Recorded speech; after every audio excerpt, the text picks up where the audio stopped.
아니 그러니까 세종대왕이 한자를 보고 베껴 한글을 만들었다고요.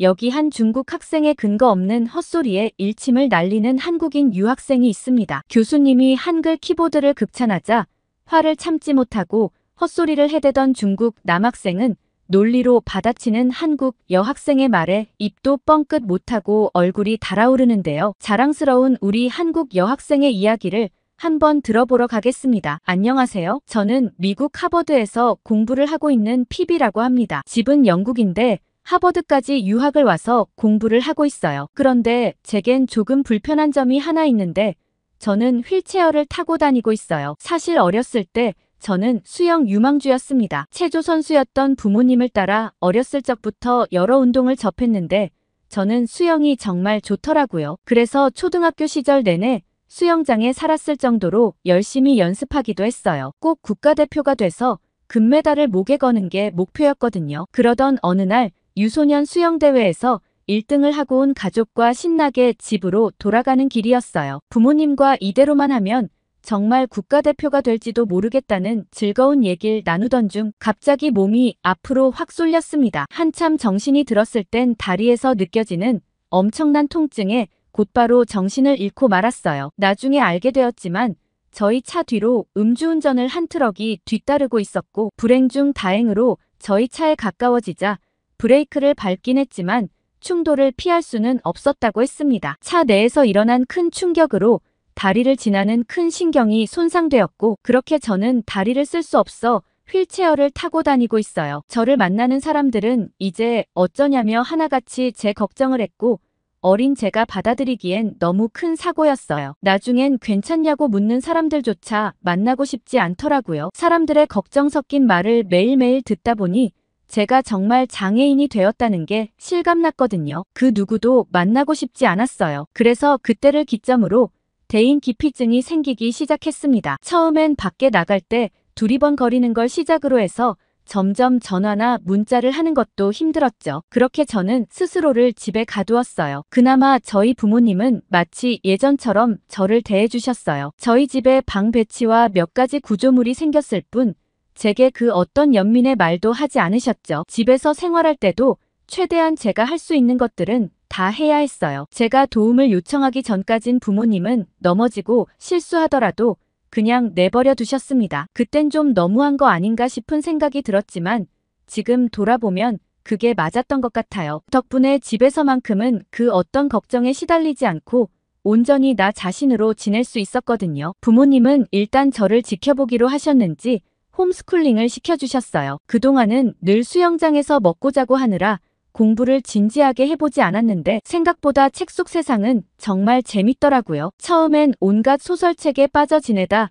점점 공부에도 흥미가 생기기 시작했어요. 어려운 문제를 해결할 땐 제가 뭐든 다 할 수 있다는 자신감이 생기더라고요. 그렇게 사고 이후로 병원을 제외한 외부 생활은 모두 단절한 채 오로지 공부에만 몰두하며 지냈습니다. 그런데 부모님께선 제게 대학교 생활은 학교를 다녔으면 좋겠다는 말씀을 하셨어요. 알고 봤더니 의연해 보이셨던 부모님은 사실 매일 밤 제 걱정에 눈물로 지새우셨던 거죠. 친구들을 집에 초대해볼까 좋아하던 장소를 가볼까 많이 노력하셨지만 굳게 닫힌 제 마음의 문을 열진 못했거든요. 그런데 그렇게 오랜 세월 눈물로 지내셨다는 말씀을 들으니 대학 생활은 제대로 해야겠다 생각했지만 다시 저를 아는 누군가가 있는 곳으로 돌아가기는 싫었어요. 그래서 저는 다른 나라에 있는 곳으로 가겠다고 말씀드렸고 그렇게 하버드로 오게 되었습니다. 처음엔 정말 긴장했지만 누구도 저를 모르는 새로운 장소에 오니 생각보다 다른 사람들 시선이 신경 쓰이지 않더라고요. 그렇게 저는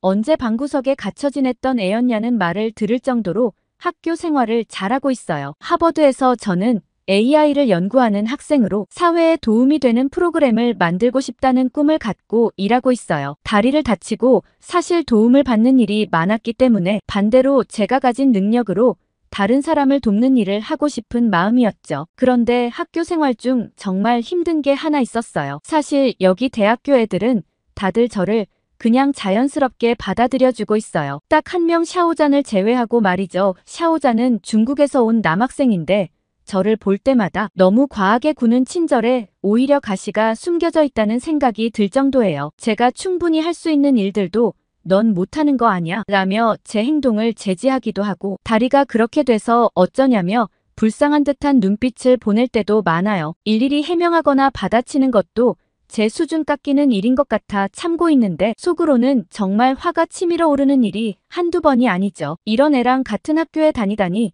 정말 부끄럽다고 느껴지는 적도 있어요. 아무튼 그 애 빼고는 정말 학교 생활은 완벽하죠. 그런데 어느 날 제게 노라가 호들갑을 떨며 난리를 쳤어요. 우리 전공 교수님이 한 분 더 새로 오신다고 하셨죠. 그게 뭐 새로울 일이냐고 웃으며 얘기했더니 그 교수님이 학회에서 엄청 인정받는 분인데다 자기가 학과 사무실 갔다 잠시 봤는데 너무 잘생겼다는 거였죠. 젊은데 실력까지 좋다니 너무 멋지지 않냐며 방정이었어요. 왠지 성격도 좋을 것 같다고 했죠. 제가 잘생긴 거랑 성격 좋은 거랑은 무슨 상관이냐고 했더니 원래 잘생긴 사람은 성격도 좋다며 샤오잔 보면 딱 생긴 거랑 성격이랑 똑같지 않냐고 하더라고요. 저는 그래도 인신공격은 좀 아니지라고 말했지만 왠지 새로운 교수님이 정말 기대되는 마음이었어요. 하버드는 솔직히 정말 똑똑한 사람이 많아서 다른 사람을 다 제쳐서 제가 여기 왔지만 여기선 제가 꼭 꼴찌같이 느껴지거든요. 그런데 세계 학회에서 인정받는 엄청난 분이 오신다니 설렐 수밖에 없었죠. 그러던 어느 날 학교에서 학생들에게 메시지를 하나 보냈습니다. 메시지를 하나 받자마자 저는 뛸 듯이 기뻤어요. 교수님께서 수업 시작 전 학생들을 교수실로 초대하신 거죠. 학생이 워낙 많아 여러 조로 나누어 교수님의 방에서 티타임을 가질 수 있었습니다. 교수님의 방에 들어가자마자 저는 풍겨오는 고풍스러운 느낌에 놀랐어요. 꽤 젊은 교수님이라 생각했는데 취향이 굉장히 클래식하고 고급스러운 느낌이었죠. 인상이 인자하셔서 노라 말대로 성격이 정말 좋을 것 같다는 느낌이 들더라고요. 그런데 어느 한 학생이 갑자기 교수님께 질문을 하나 했습니다. 교수님 방에 크게 걸려있는 그림이 하나 있었거든요. 흰색 큰 동그라미에 파란 느낌의 배경이었는데 저게 뭐냐고 말이죠. 교수님께서는 한국의 어느 화백의 작품이라고 했어요. 원본은 너무 비싸서 나도 언젠가 사고 싶다는 생각만 하고 있다고 하셨는데 한국의 달 항아리를 모티브로 한 그림이라고 하셨죠. 그러면서 직접 휴대폰을 검색해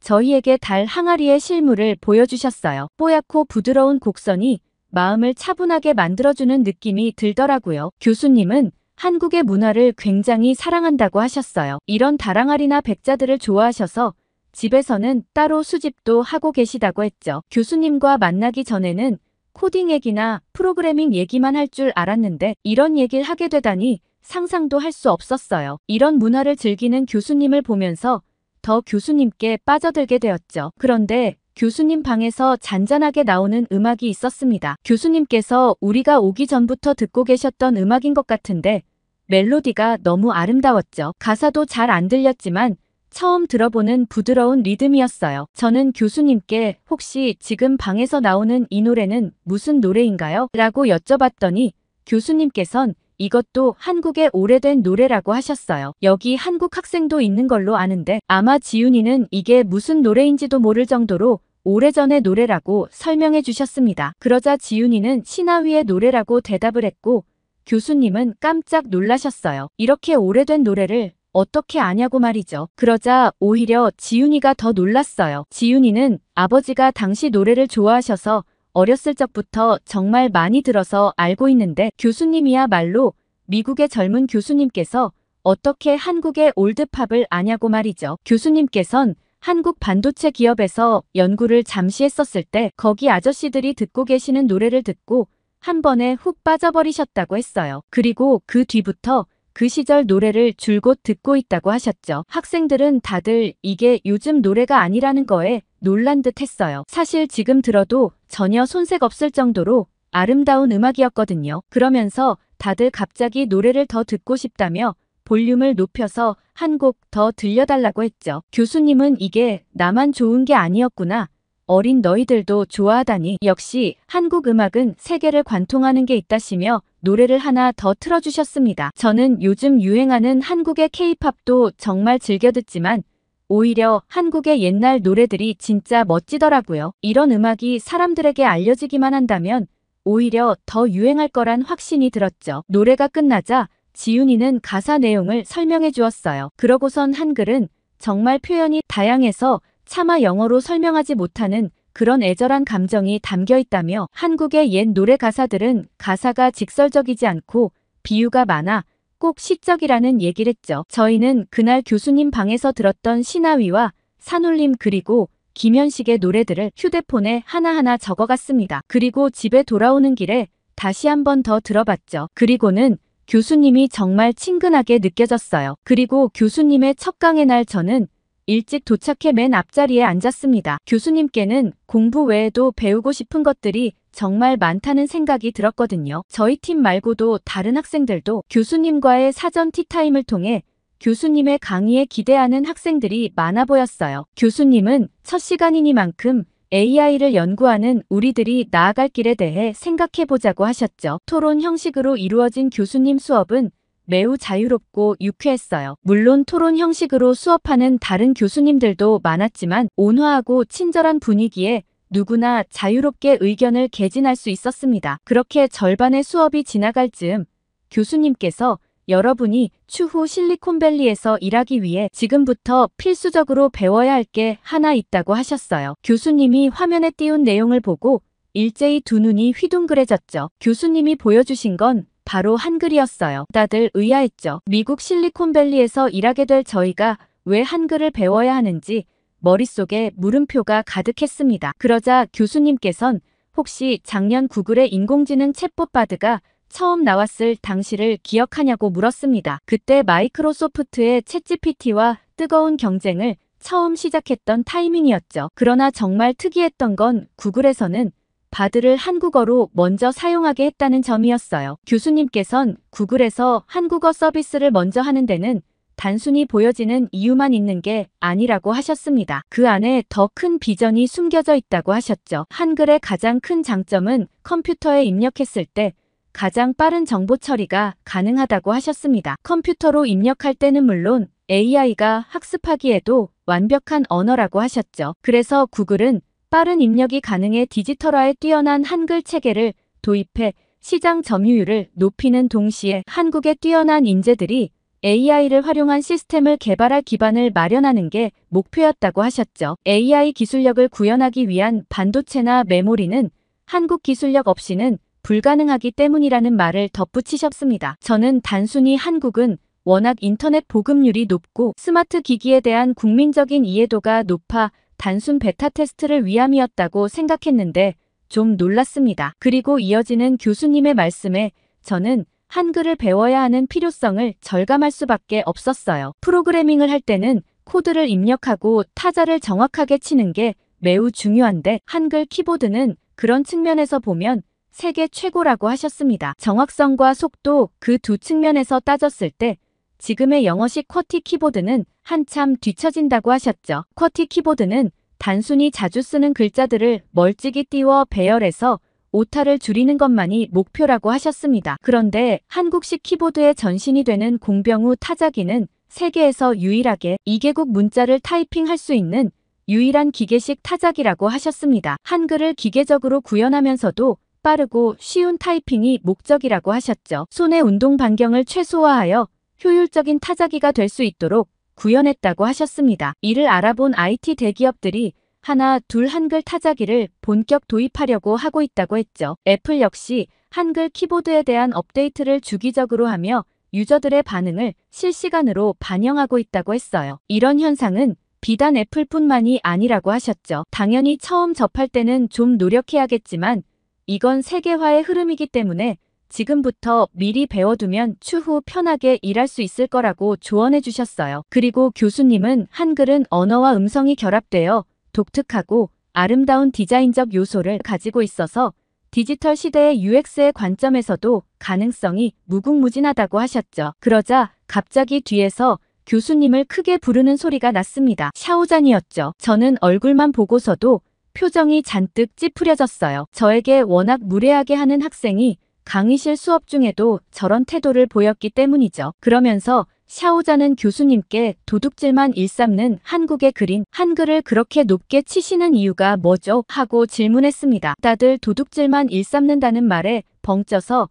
교수님과 샤오잔을 번갈아 바라보았어요. 그런데 제 시선 맞은편에 있던 지윤이의 얼굴 표정도 확 구겨진 걸 볼 수 있었습니다. 교수님은 샤오잔 학생이 잘 모르는 것 같아 알려주겠다고 하시며 한글이 정말 과학적인 언어인데다 세계 유일하게 한글만 가지는 특별한 점이 하나 있다고 하셨습니다. 다른 언어는 창제자와 창제시기 두 가지가 정확히 밝혀진 게 없지만 한글은 유일하게 창제자와 창제시기가 밝혀진 언어라고 하셨죠. 한국의 세종대왕이 백성들이 제대로 된 글을 읽지 못해 어려움을 겪는 걸 안쓰러이 여겨 발음기관의 모양을 본 떠 한글을 만드셨다고 했어요. 저는 교수님의 설명을 들으면서 한글이 백성을 사랑하는 마음에 만들어졌다는 부분이 좀 소름 끼쳤어요. 사실 군주라면 비단 그렇게 하는 게 맞지만 사실 역대 왕들을 보면 자기 욕심 채우기 바쁜 왕들이 많이 있잖아요. 백성들에게 힘든 노역을 시키고 백성들의 삶이 어떻든 말든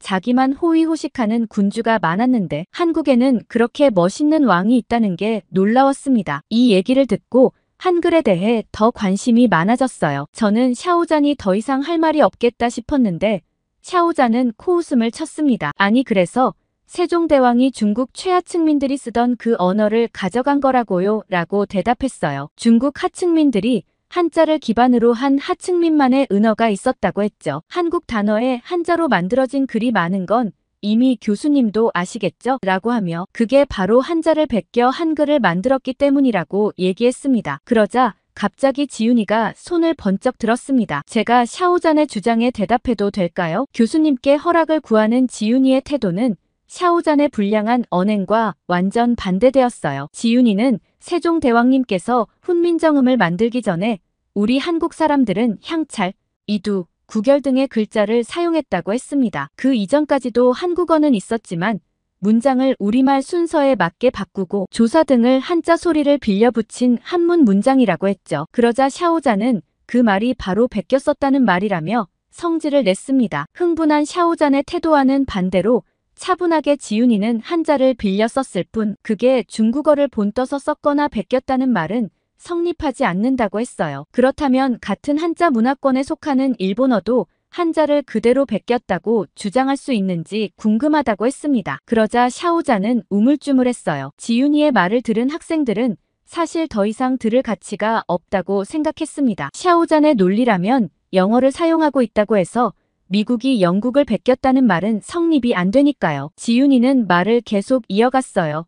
한자 문화권에 속했던 나라였을 뿐 샤오잔의 주장은 한자와 중국어를 동일시하여 착각하고 있는 것 같다고 말했죠. 그리고 세종대왕님의 한글은 세계 언어학자들도 인정하고 있는 문자인데 그 학자들의 주장을 전부 반박하는 거냐고 물었습니다. 샤오잔은 중국어가 한자고 한자가 중국어지 그게 그거 아니냐고 했어요. 그러면서 갑자기 교수님은 한국 사람도 아닌데 이렇게 한국 얘기 계속하시고 혹시 한국에서 돈 받으셨어요? 라고 엉뚱한 곳으로 화살을 돌렸어요. 순간 강의실은 찬물을 끼얹은 듯한 분위기가 되었습니다. 그러자 교수님께선 샤오잔 학생이 지금 잔뜩 흥분해서 본인이 무슨 실수를 저지른지도 잘 모르는 것 같다고 하셨어요. 첫 수업이니만큼 이 일을 크게 만들고 싶지 않다고 하시며 이번 한 번은 아량으로 넘어가 줄 테니 본인의 잘못을 안다면 학과 사무실로 가서 기다리라고 했죠. 샤오잔의 여자친구가 샤오잔을 마구 끌어안치며 문 밖으로 밀어냈습니다. 그러고 얼마 지나지 않아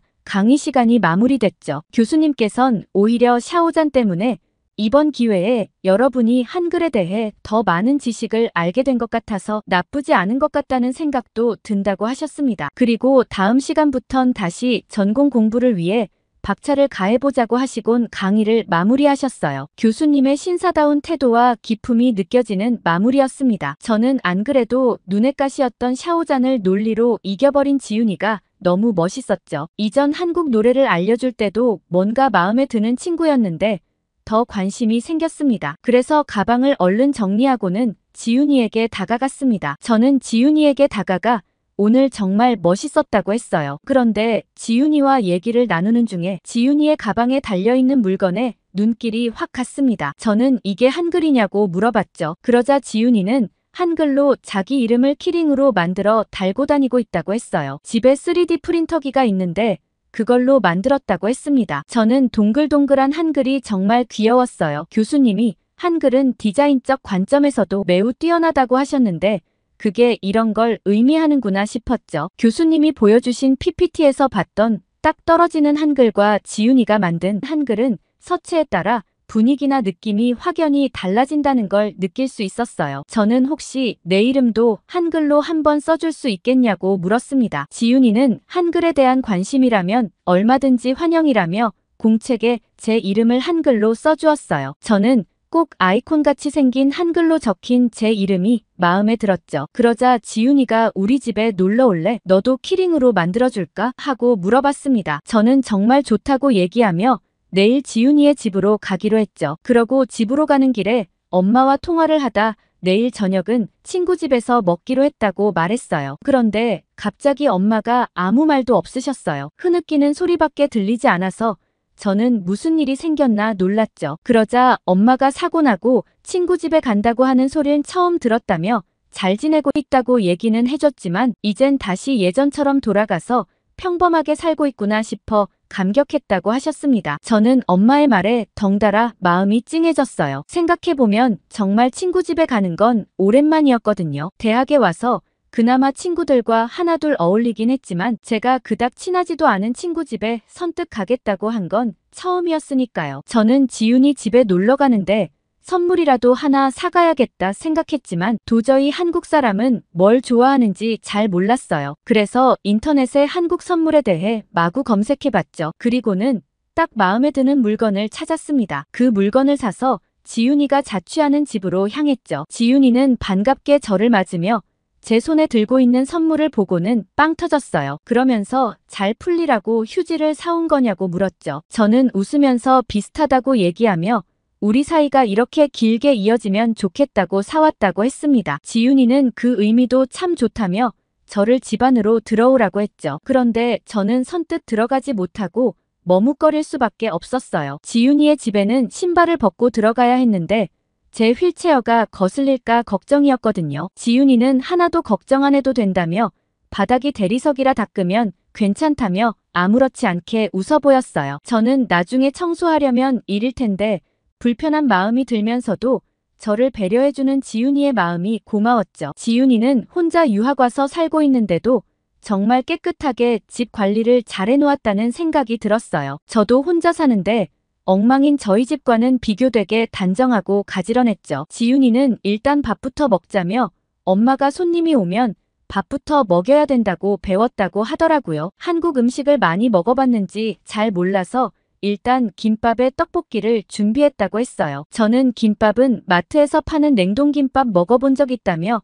입에 잘 맞아서 좋다고 얘기했습니다. 그러자 지훈이가 갑자기 코웃음을 쳤어요. 그러더니 냉동김밥 맛은 가짜라고 했죠. 저는 그게 무슨 소리냐며 궁금해했고 지훈이는 아마 자기가 만든 김밥을 먹으면 알게 될 거라고 했습니다. 지훈이가 내어놓은 김밥과 떡볶이는 정말 먹음직스러워 보였어요. 그리고 김밥을 먹는 순간 저는 지훈이의 말을 이해했습니다. 지훈이는 아마 너 이제 냉동김밥 못 먹을걸 하고 웃었죠. 정말 냉동김밥의 맛은 가짜였습니다. 갓 만든 김밥이 이렇게 맛있다니 저는 지훈이에게 왜 한국 사람들은 이걸 알려주지 않은 거냐며 우스갯소리로 얘기했어요. 지훈이는 자기도 냉동김밥이 유행해서 깜짝 놀랐대요. 냉동김밥은 한국에선 별로 맛도 없어서 다들 별로 안 먹는데 미국에선 품절까지 되니 얼떨떨했다고 했죠. 그리고 떡볶이라는 음식은 처음 먹어보는데 말캉하면서 쫀득한 식감이 정말 재밌었어요. 불닭볶음면보다는 훨씬 달콤하고 덜 매워서 제 입에 딱이었죠. 이제껏 먹어본 한국 음식이 3개뿐이지만 먹는 것마다 다 맛있어서 다른 한국 음식들도 궁금해졌습니다. 그렇게 지훈이와 즐겁게 밥을 먹고 지훈이의 컴퓨터로 갔습니다. 지훈이는 이미 3D 프린트 시안에 제 이름을 다 짜 넣어두었죠. 색깔만 고르면 된다고 어떤 색이 좋겠냐고 했어요. 저는 이게 한글이니까 한국과 관련된 색을 넣고 싶다고 했고 지훈이는 그렇다면 빨간색과 파란색을 섞어 한 글자씩 넣어줄까 하고 물어봤어요. 한국 국기인 태극기에 있는 색깔이라고 했죠. 저는 지훈이의 제안에 동의했고 지윤이의 3D 프린터기에서 나오는 열쇠고리를 구경했어요. 그러곤 지윤이는 제게 기다리는 동안 한국 전통 음료수 한번 마셔볼래? 라고 제안했습니다. 그런데 저는 지윤이가 냉장고를 열자마자 깜짝 놀랄 수밖에 없었습니다. 냉장고 안에는 가지런한 통들이 여러 개 놓여 있었어요. 물과 음료수밖에 없는 제 냉장고 안은 대조적이었죠. 지윤이는 이건 다 반찬이라고 주말에 마음먹고 한번 딱 만들어 놓으면 평일에 먹을 수 있다고 했어요. 냉동실엔 또 한 끼만큼 먹을 분량의 밥과 국도 가득 얼려져 있었죠. 지윤이는 미국 음식은 매일 먹으면 물린다며 자긴 한식을 매일 먹어야 해서 이렇게 하고 있다고 했어요. 한식이 소화가 잘 되고 가벼운 데다 자긴 영락없는 한국인이라 밥심으로 공부한다고 했죠. 저는 이렇게 건강하게 생활하는 지윤이가 멋있어 보였습니다. 그리고 지윤이가 따라준 음료를 보고 놀랐죠. 이거 혹시 술이야? 술이면 나 못 먹을 것 같은데 라고 얘기했습니다. 그러자 지윤이는 술이 아니라 식혜라고 했어요. 자기가 직접 밥솥으로 만들었다고 했죠. 식혜의 맛은 살짝 구수하고 달콤했어요. 흐물흐물한 밥알이 굉장히 특이한 맛이었습니다. 저는 지윤이에게 내가 혹시 못하는 게 뭐가 있냐고 물어봤어요. 그러자 웃으며 그냥 열심히 하는 거지 잘하는 건 아니라며 겸손하게 대답했습니다. 지윤이를 보면서 저는 한국에 대한 인상이 굉장히 좋아졌습니다. 한국이라는 나라는 어떤 나라길래 이런 멋진 친구가 있을 수 있는지 한번 가보고 싶은 생각이 들 정도였죠. 교수님 방에서 느꼈던 한국의 문화와 한국인 지윤이에게서 느낀 성실하고 선한 한국 사람을 보면서 한국으로 여행을 가보면 어떨까 막연한 생각이 들었습니다. 지윤이는 제 생각을 읽은 건지 다음에 한국에 한번 가보면 아마 한국을 더 좋아하게 될 거라고 했어요. 저는 휠체어를 타는 내가 어떻게 한국 여행을 가보겠어 하며 씁쓸해했죠. 그러자 지윤이는 깜짝 놀랄 얘기를 했습니다. 한국의 모든 지하철역에는 엘리베이터가 다 설치되어 있다고 했어요. 그래서 지하철을 타고 여행하면 크게 무리가 없을지도 모른다고 했죠. 영국에서도 런던 지하철만 엘리베이터가 있을 뿐 런던을 제외하고는 엘리베이터가 완벽하게 설치되어 있는 것은 아니죠. 지윤이는 아마 한국 분들도 다 이해해 주실 거라며 다음에 기회가 되면 같이 경복궁도 가고 한복도 입어보자고 얘기해줬어요. 그리고 맛있는 한국 음식도 정말 많다며 떡볶이와 김밥은 아무것도 아니라고 했죠. 저는 지윤이의 따뜻한 웃음처럼 한국 분들도 따뜻한 시선으로 바라봐 주길 기대하며 지윤이와 언젠가 떠날 한국 여행을 머릿속으로 그려보았습니다. 저 정말 휠체어로 한국 여행해도 될까요? 한국 분들의 생각이 궁금합니다. 오늘 하버드 강의실에서 일어난 한국 학생 지윤이의 통쾌한 발언 어떠셨나요? 미국 실리콘밸리에서도 주목하고 있는 한글과 한글 키보드라니 가슴이 흐뭇해집니다. 대만에서는 이미 한글 표기를 도입하고 있다는데 다른 사연도 한번 들어보시면 어떨까 추천해드려요. 그리고 한글이 디지털 시대에 적합한 언어로 떠오르면서 점점 한글의 세계화가 빨라질 거란 기대가 되네요. 오늘 사연이 재밌으셨다면 좋아요와 댓글 많이 달아주시고 더 재밌는 사연으로 돌아오겠습니다. 여러분의 사연 제작소 감동 필름이었습니다.